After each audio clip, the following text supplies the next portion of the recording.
Hari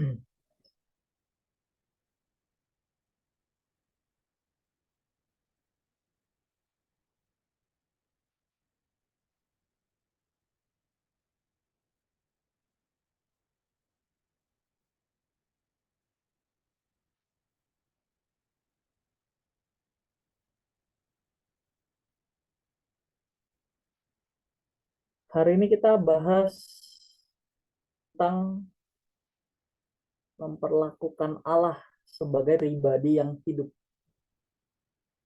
Masih dalam pembahasan tentang mengalami Tuhan.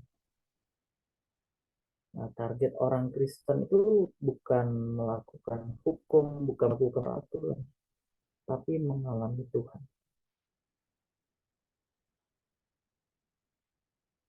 Mengalami Tuhan itu apa? Mengalami Tuhan itu mengalami pribadinya. Mengalami Tuhan itu artinya mengalami lewat berubah oleh kebenaran firman. Tapi orang nggak bisa mengalami Tuhan kalau dia belum memperlakukan Allah sebagai pribadi yang hidup. Dengan kata lain, kalau seorang tidak memperlakukan Allah sebagai pribadi yang hidup, dia belum mengalami Tuhan. Bahkan dia tidak akan pernah mengalami Tuhan. Nah, betapa sulitnya mempercayai eksistensi atau keberadaan Allah di dunia kita yang modern ini. Allah dianggap sebagai barang kuno. Kepercayaan atau agama dianggap sebagai sesuatu yang sudah usang. Hal ini disebabkan karena manusia telah hanyut dalam filsafat nihilisme. Filsafat nihilisme berarti meyakini bahwa yang ilah atau yang kita sebut Tuhan itu tidak ada atau tidak perlu ada. Menurut manusia modern pada umumnya sekarang hari ini kita bisa hidup kok tanpa Tuhan. Tuhan buat apa? Untuk apa kita perlu meyakini Tuhan? Nah, inilah spirit, inilah gairah, inilah semangat zaman sekarang. Dan ini sebetulnya membahayakan ya. Ini diversifikasi iblis. Diversifikasi artinya penganekaragaman bentuk penyesatan. Karena dianggap wajar, dianggap normal bagi kehidupan manusia modern sekarang, maka itu dianggap sesuatu yang baik-baik aja, normal-normal aja. Tidak ada kesalahan. Justru kalau orang mempercayai Tuhan itu dianggap sebagai orang yang ketinggalan zaman. Nah, ini tantangan ke depan akan makin sulit tentunya. Belum lagi ini sudah masuki akhir zaman yang betul-betul di penghujung akhir zaman. Nah, menurut mereka sumber kesejahteraan umat manusia itu adalah sumber kebahagiaan manusia, atau dengan kata lain manusia bisa hidup dengan karya-karya manusia itu sendiri. Manusia bisa hidup dengan sesuatu yang manusia itu ciptakan, sesuatu yang manusia hasilkan, inovasi-inovasi, terobosan-terobosan, teknologi, artificial intelligence, itu semua akan mewarnai kehidupan manusia zaman ini.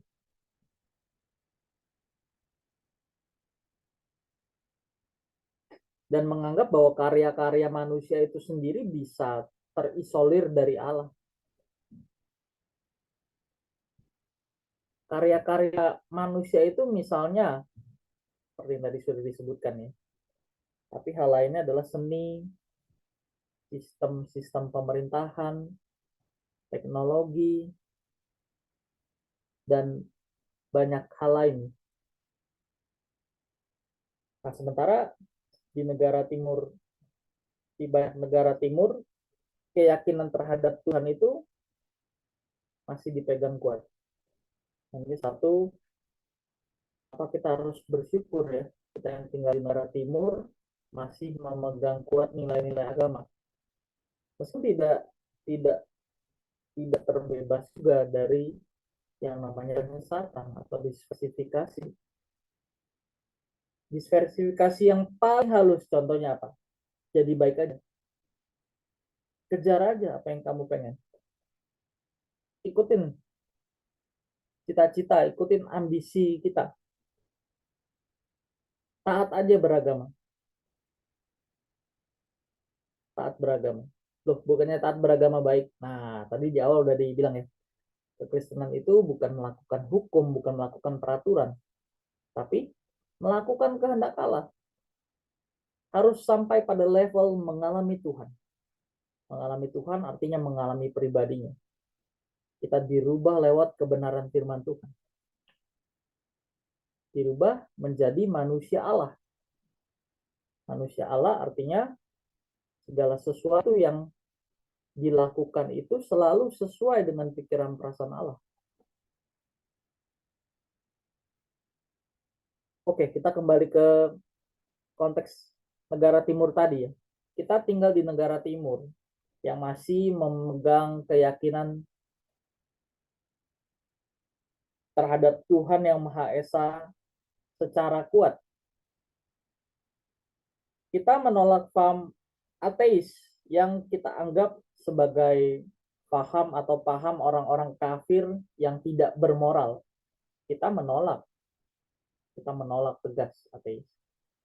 Tapi di sisi lain, atau kenyataan yang bisa kita lihat dan benar-benar telah terbukti, nyatanya banyak orang yang mengaku eksistensi atau keberadaan Tuhan, tetapi perbuatan mereka atau kita menunjukkan seakan-akan kita itu tidak percaya adanya Tuhan. Ya, kita memang diwarnai nilai-nilai agama yang kuat. Tapi kalau kita lihat dari perbuatan, tidak ada bedanya. Malah lebih baik orang ateis ya, lebih humanis. Nah, ini yang seringkali jadi serangan ya. Sampai seorang sosiolog, filsuf sekaligus sosiolog ya, Immanuel Kant, dia bilang, agama adalah candu masyarakat. Nah, ini statement ini kalau dibedah ada benernya tapi ada salahnya juga. Memang agama itu satu sisi membuat manusia menjadi candu. Satu sisi membuat manusia jadi candu. Tapi sisi lain agama membentengi moral manusia.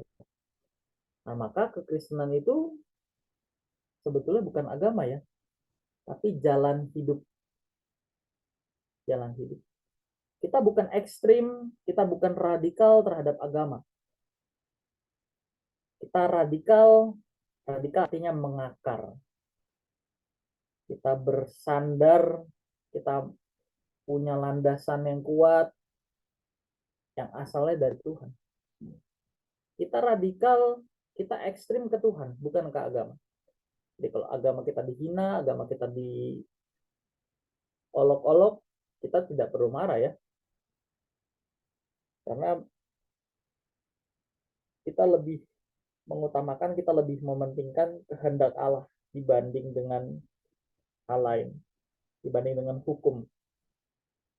Jadi buat kita itu nggak ada masalah ya. Karena Alkitab di sana menulis nanti banyak yang di akhir zaman tuh banyak yang menjadi pengolok-olok Tuhan ya.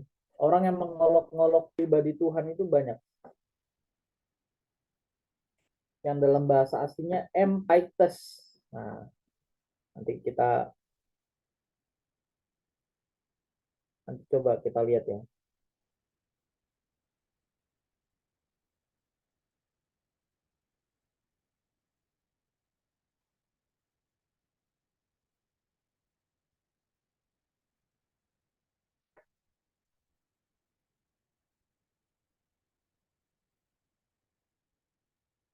Kita buka deh 2 Petrus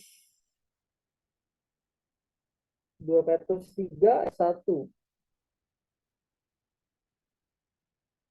sampai 13. Tapi sebentar, saya coba langsung ke ayat intinya ya. 2 Petrus 3.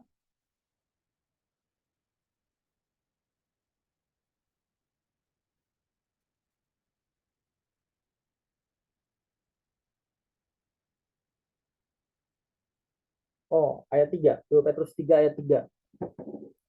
Coba dibaca.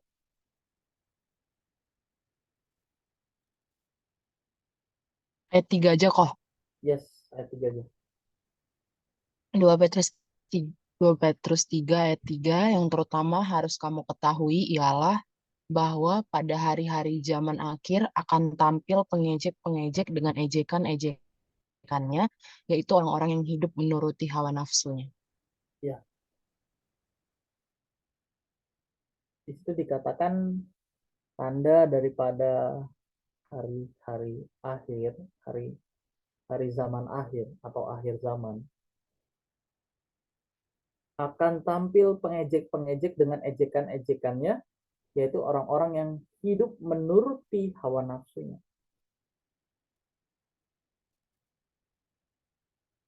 Jadi kita nggak perlu kaget lagi ya, karena memang di Alkitab udah ditulis. Penganut nihilisme, ateisme, terus orang-orang yang mengatasnamakan agama tapi sesungguhnya tidak hidup sesuai dengan agama yang sesuai dengan nilai-nilai kebenaran agama yang dianutnya, itu juga termasuk pengejek-pengejek. Karena tidak memperlakukan Allah sebagai pribadi yang hidup. Nah, nanti kita lihat apa sih orang dikatakan tidak memperlakukan Allah sebagai pribadi yang hidup tuh, kalau apa sih?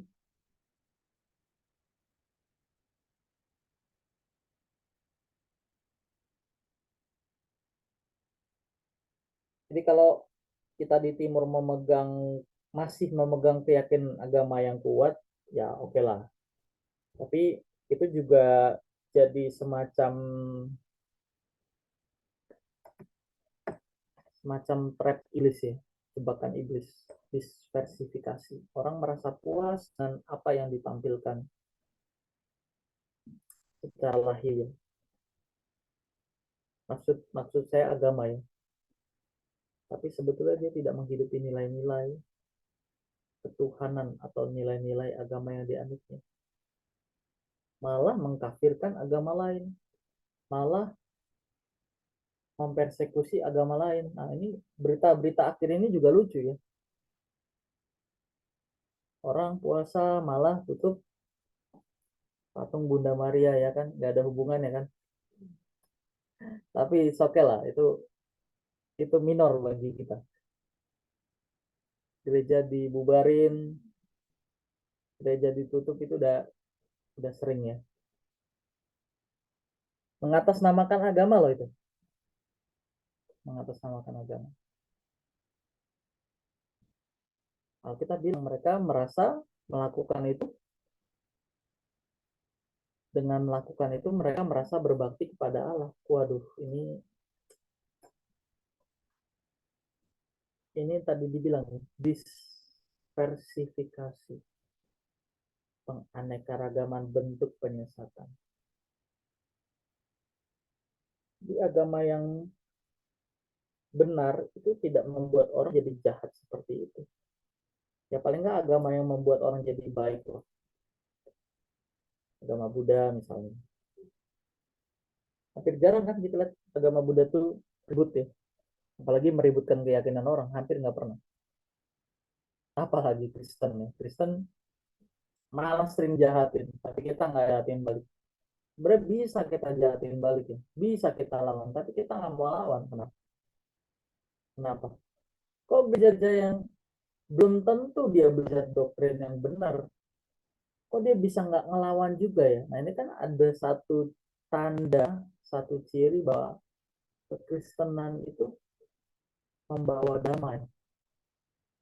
Kekristenan itu tidak mengajarkan pertentangan, tidak mengajarkan konflik. Nah, ini bisa jadi kesaksian, terutama yang sesama sesama orang percaya.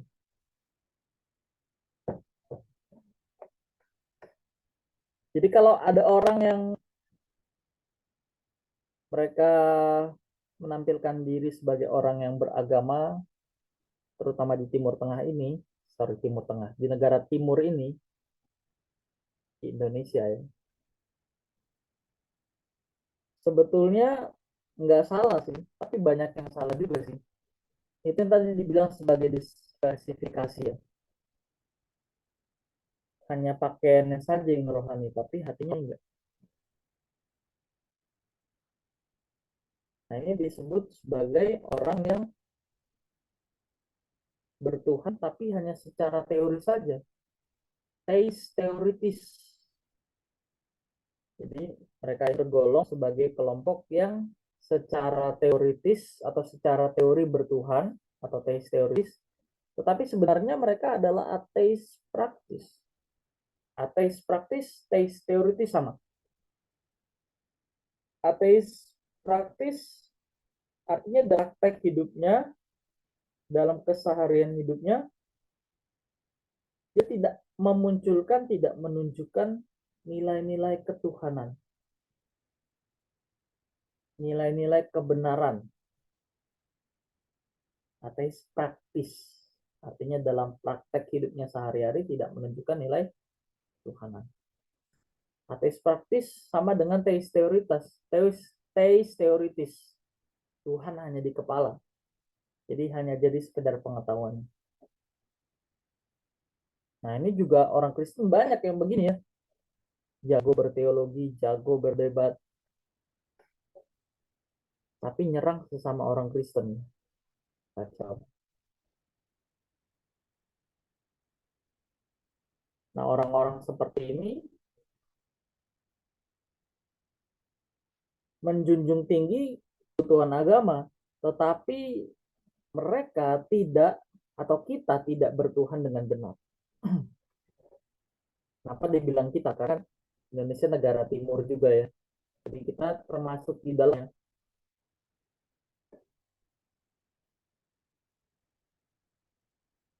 Jadi menjunjung tinggi kebutuhan agama, menonjolkan supremasi atau keunggulan keberagamaan atau agama, tetapi tidak bertuhan secara benar. Makanya beragama dan bertuhan itu beda. Dua hal yang berbeda. Keyakinan akan Allah itu sebetulnya tidak cukup sebuah pengakuan di bibir saja. Nah, ini kalimat ini retoris kesannya ya. Tapi kebanyakan kita begini. Kebanyakan kita begitu maksudnya.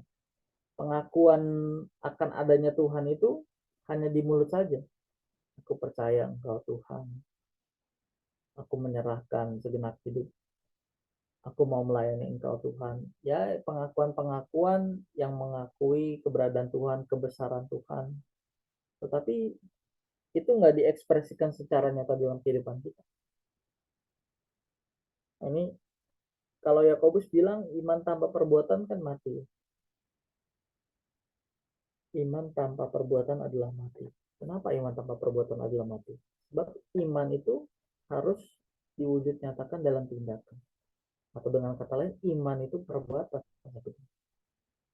Iman itu perbuatan yang sesuai dengan pikiran perasaan Allah. Iman itu kan penurutan terhadap kehendak Allah. Nah, penurutan terhadap kehendak Allah itu harus diwujudkan dalam perilaku secara nyata.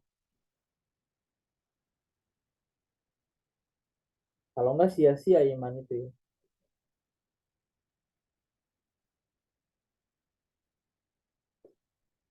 Dalam Roma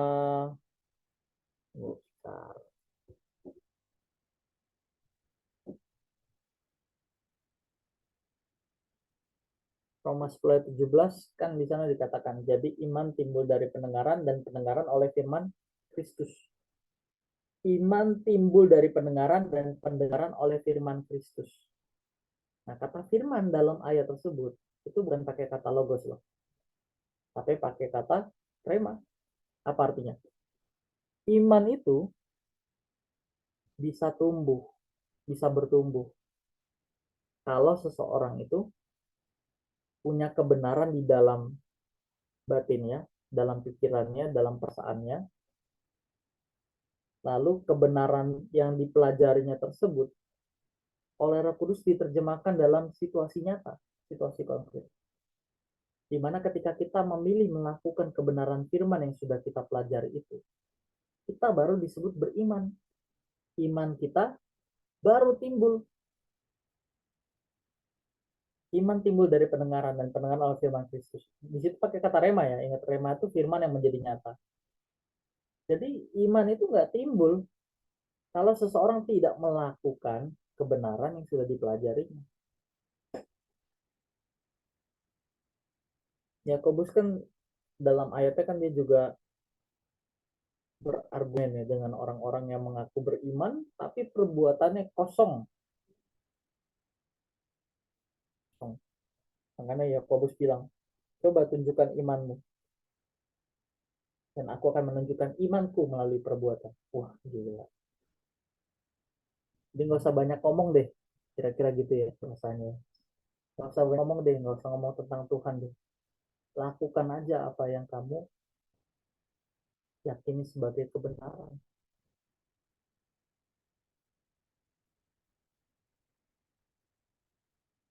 Buatan seseorang lah yang menghidupi imannya.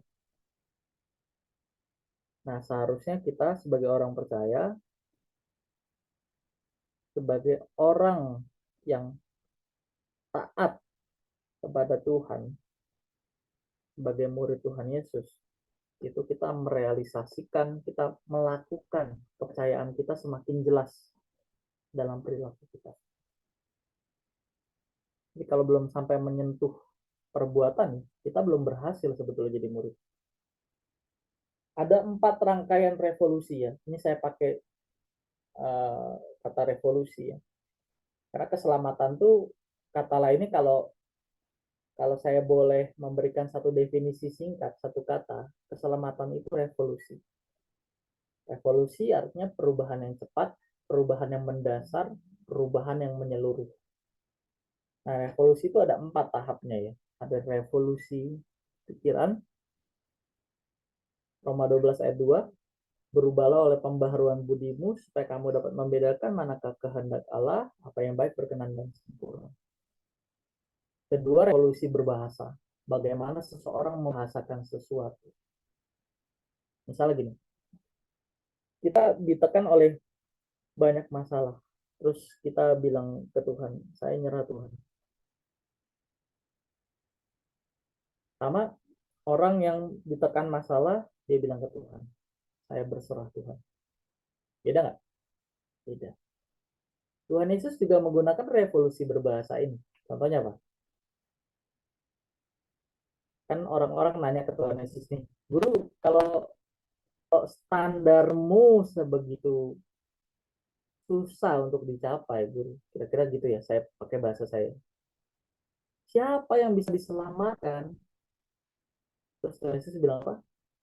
Berjuanglah masuk melalui pintu yang sempit, karena banyak yang berusaha untuk masuk tetapi tidak bisa, tidak akan dapat. Sedikit saja ke orang yang akan diselamatkan, Tuhan Yesus jawab apa? Berjuanglah, karena banyak orang berusaha. Jadi berjuang dan berusaha itu punya tekanan yang berbeda, punya kekuatan yang berbeda. Nah, ini revolusi berbahasa.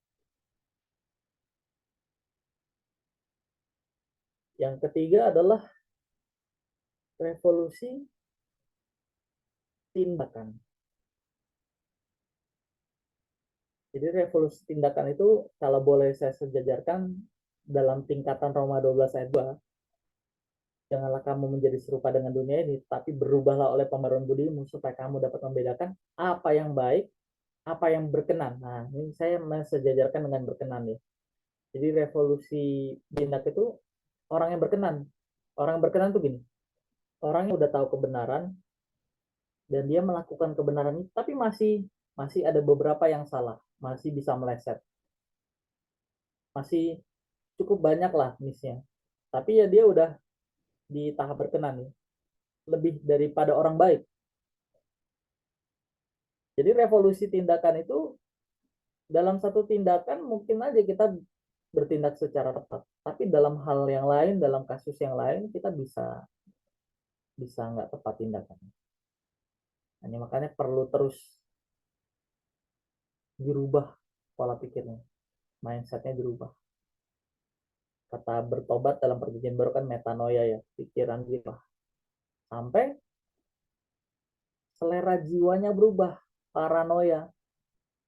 Selera jiwa berubah tuh lahir baru, ya bisa juga disejajarkan dengan lahir baru. Kalau selera jiwanya berubah, pasti cara hidupnya berubah. Nah, revolusi tingkat paling akhir adalah revolusi cara hidup. Revolusi cara hidup. Nah, ini yang Tuhan inginkan. Pencuri hanya datang untuk mencuri, membunuh, dan membinasakan. Tetapi aku datang supaya kamu mempunyai hidup. Kata hidup di situ pakai bahasa aslinya zoe, artinya cara hidup. Dan memilikinya dalam segala kelimpahan. Kata kelimpahan dalam bahasa aslinya perisos. Artinya cara hidup yang tinggi kualitasnya. Revolusi cara hidup yang sesuai dengan kebenaran firman Tuhan. Nah, ini revolusi tingkat akhir ya. Di keselamatan boleh diartikan sebagai revolusi. Oke, kita lanjut. Jadi keyakinan akan Allah nggak cuma mulus saja ya. Tadi kita udah bahas tentang hal itu. Kita jangan seperti orang yang mengklaim, orang yang merasa diri berkenan. Matius 7:21-23 itu orang-orang seperti itu loh. Merasa diri sudah berkenan, pas ketemu Tuhan, Tuhan bilang apa? Aku gak kenal kamu. Waduh. Bukan setiap orang yang berseru kepadaku, kan ayat 21-nya gitu kan. Tuhan-Tuhan yang akan masuk ke dalam kerajaan surga. Melainkan dia yang melakukan kehendak Bapakku. Dia yang masuk surga.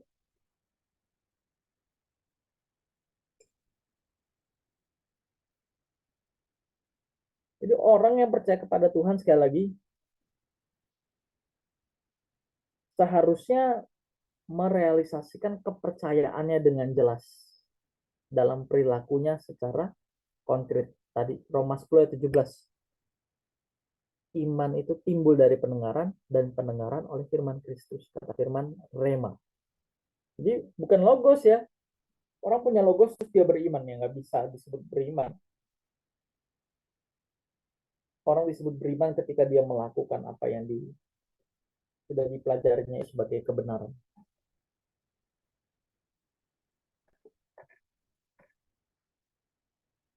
Nah, seringkali kenyataannya ya memang nggak semudah itu sih. Saya sadar betul, saya juga merasakan itu. Teman-teman merasakan itu. Maksudnya hidup ngikutin yang Tuhan mau itu susah banget. Iya betul.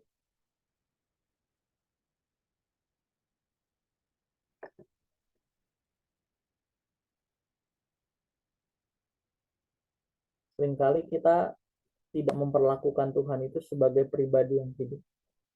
Sadar atau nggak sadar. Dengan mulut bisa saja kita mengaku percaya adanya Tuhan. Kita mengaku kebesaran Tuhan. Lewat pujian penyembahan, lewat kesabaran pikiran. Tapi dalam hidup, dalam kelakuan sehari-hari, tidak menunjukkan bahwa kita itu mengakui adanya Tuhan. Nah ini tadi, Tuhan. Artinya memiliki sifat-sifat ilahi. Bertuhan itu artinya bersifat Tuhan. Bersifat Tuhan artinya apa? Melakukan. Kita melakukan. Kita mengakui, kita percaya adanya Tuhan lewat kelakuan.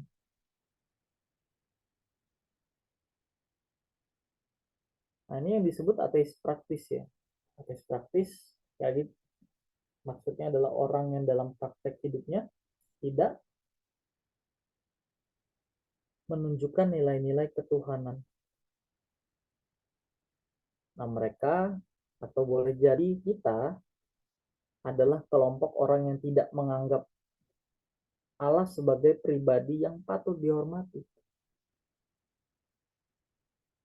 Mereka atau kita bersikap tidak peduli, acuh sama Tuhan. Karena Tuhan nggak kelihatan, Tuhan nggak bisa disentuh, Tuhan nggak bisa dilihat dengan mata jasmani, maka kita memperlakukan dia atau kita menganggap dia nggak ada. Sekali lagi yang menunjukkan bahwa kita itu percaya adanya Tuhan itu lewat kelakuan sebetulnya. Iman itu perbuatan. Jadi kalau kita bilang kita beriman ke Tuhan, ya mestinya perbuatan kita juga menunjukkan kita menghormati Tuhan. Nah, pertanyaannya nih tadi ditanyakan ya. Dalam hal apa dan bagaimana seseorang itu tidak memperlakukan Allah sebagai pribadi yang hidup? Orang dikatakan tidak memperlakukan Allah sebagai pribadi yang hidup tuh kalau dia ngapain sih sebetulnya? Di dalam hal apa dan bagaimana seseorang tidak memperlakukan Allah sebagai pribadi yang hidup? Dalam hal ketika kita tidak hidup sesuai kesalahan. Kalau kita nggak berjuang untuk hidup sesuai kehendak Allah, kita nggak memperlakukan Allah sebagai pribadi yang hidup. Oke, ini mesti dibedakan deh. Ada yang memang proses. Yang proses itu gini, kita kan terus belajar firman. Kita berusaha mau menyenangkan Tuhan lewat perbuatan kita, lewat perkataan kita. Tapi kita jatuh gitu. Kita banyak jatuhnya. Nah itu Tuhan Tuhan nggak lihat itu sebagai sesuatu yang apa kita nggak dianggap tuh nggak memperlakukanlah sebagai pribadi yang nggak hidup gitu. Nggak. Tapi kalau orang nggak berjuang untuk mengenal kebenaran, dia udah ditawarkan kebenaran tapi dia menolak dengan berbagai alasan apapun, atau dia kayaknya nggak mampu ngikutin gitu, kayak orang muda kaya di Lukas ya. Dan di Injil lain juga itu kan kisah yang apa ada di beberapa Injil. Nah sebenarnya dia nggak layak ya, nggak layak jadi pengikut Tuhan Yesus. Nah kata ini juga sering sering apa ya, sering disalahartikan gitu. Oh nggak layak berarti dia sama sekali nggak ini dong, nggak apa, bener-bener responnya itu kayaknya parah banget. Enggak sih, enggak. Tapi mesti gini, persepsinya gini, kita itu kan umat pilihan. Umat pilihan itu ditargetkan untuk menjadi seperti Tuhan Yesus. Roma 8 ayat 29. Tuhan Yesus yang sulung dari antara banyak saudara. Di patokan kita siapa? Tuhan Yesus. Cara hidup atau model hidup apa yang berkenan di hadapan Bapa? Seperti Tuhan Yesus waktu hidup 2000 tahun yang lalu.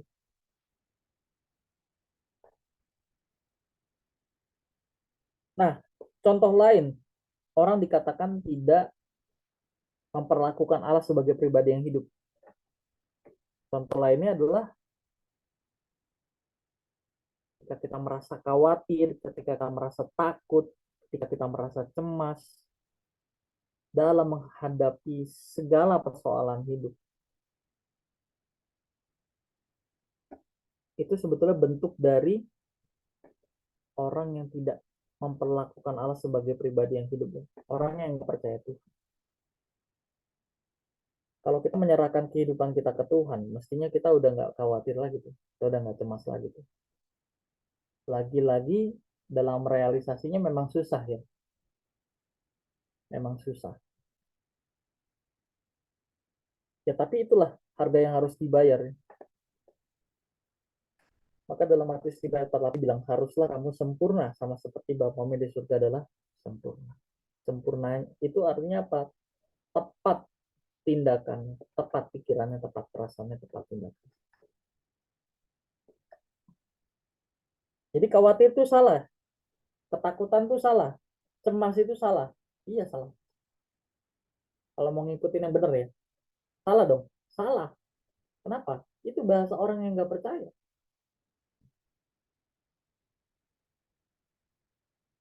Seolah-olah Tuhan itu nggak ada, atau kalau percaya Allah itu ada, kita menilai bahwa Allah itu tidak bertanggung jawab atas hidup kita. Kalau Tuhan ada, kenapa saya dibiarin menderita? Gitu kan. Padahal Roma 8 ayat 17, pengikut Kristus itu nggak mungkin nggak menderita. Nah ini saya belakangan ini juga Pak, mempelajari ya tentang apa itu kebahagiaan. Saya menyimpulkan dengan statement kebahagiaan itu bersifat paradoks. Paradoks itu artinya sesuatu yang dilakukan sebaliknya untuk mendapatkan sesuatu yang kita pengen. Misalnya paradoks apa? Tentang melayani ya. Kan murid-murid Tuhan Yesus itu kan pengen jadi orang-orang yang besar ya. Terus orang-orang besar maksudnya bukan orang yang besar badannya, tapi orang yang terkemuka. Terus muridnya rebutan lah. Tuhan kalau nanti aku di surga, aku mau posisinya pokoknya yang paling deket lah sama Tuhan lah. Ya intinya dia berebut inilah, berebut jabatan lah. Tapi Tuhan bilang apa? Orang yang paling besar adalah orang yang melayani orang yang lebih rendah kedudukan. Itu kan paradoks, ya kan? Paradoks lainnya apa? Kalau mau ikut aku, kata Tuhan Yesus, sangkal dirimu, pikul salibmu, lalu datang kembali ikut aku. Loh, bukannya ikut Tuhan bebas dari masalah, hidup nyaman. Nah, itu kan sesuatu yang selama ini salah. Ya, kalau boleh saya katakan terus terang, sesat ya.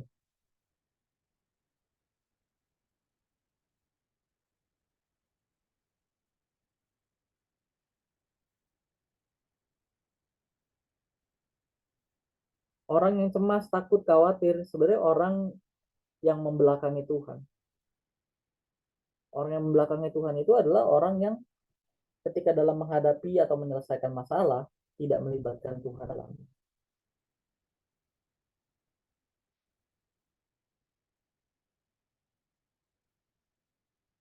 Nah, sebagai orang percaya kita harus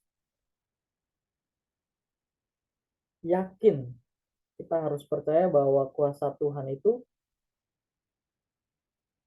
tetap nyata, tetap tidak terbatas, dan Allah pasti berkarya lewat apapun. Roma 8 ayat 28. Kita tahu sekarang bahwa Allah terus bekerja untuk mendatangkan kebaikan bagi orang yang mengasihi Dia. Lewat apapun, lewat apapun. Kita buka deh ayat terakhir ya, Roma 8 17.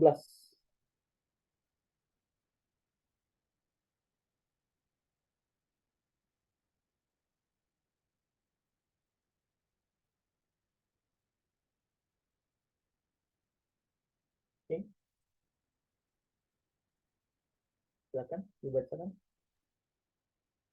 Roma 8 ayat 17, dan jika kita adalah anak, maka kita juga adalah ahli waris. Maksudnya orang-orang yang berhak menerima janji-janji Allah yang akan menerimanya bersama-sama dengan Kristus, yaitu jika kita menderita bersama-sama dengan Dia, supaya kita juga dipermuliakan bersama-sama dengannya. Iya, kalau kita anak, kalau kita anak ya, kita pasti juga ahli waris. Ahli waris maksudnya adalah orang yang berhak mengklaim atau menerima janji Allah. Tapi ada syaratnya. Syaratnya apa? Orang yang menerimanya itu adalah orang yang menderita bersama-sama dengan Yesus. Supaya kita juga dipermuliakan bersama-sama dengan Dia. Tuhan Yesus yang Tuhan, yang adalah Tuhan, yang adalah Raja, Dia aja menderita. Masa kita yang pengikutnya, kita nggak menderita? Coba. Tentu tujuan tujuan penderitaan ini jangan dimengerti secara salah ya. Maksudnya, wah Tuhan lebih pengen kita menderita. No, masuk penderitaan itu adalah supaya kodrat dosa di dalam diri manusia itu hancur, habis, dibunuh. Itu maksudnya. Kenapa kita harus menderita?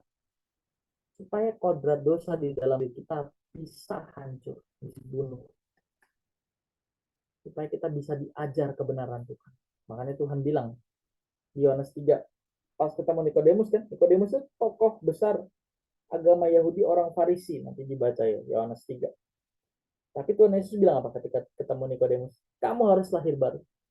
Lahir baru artinya bukan masuk kembali ke rahim ibu ya, tapi meninggalkan semua konsep-konsep yang salah, yang selama ini bukan berasal dari kebenaran kita.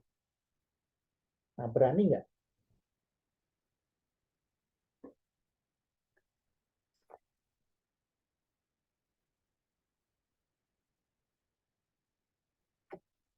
Nah, jadi kalau kita percaya Tuhan, yang sama artinya kita memperlakukan Allah sebagai pribadi yang hidup.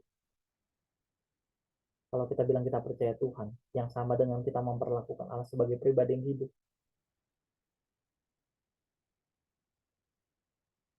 Kita berani melakukan kehendak Tuhan, apapun konsekuensinya.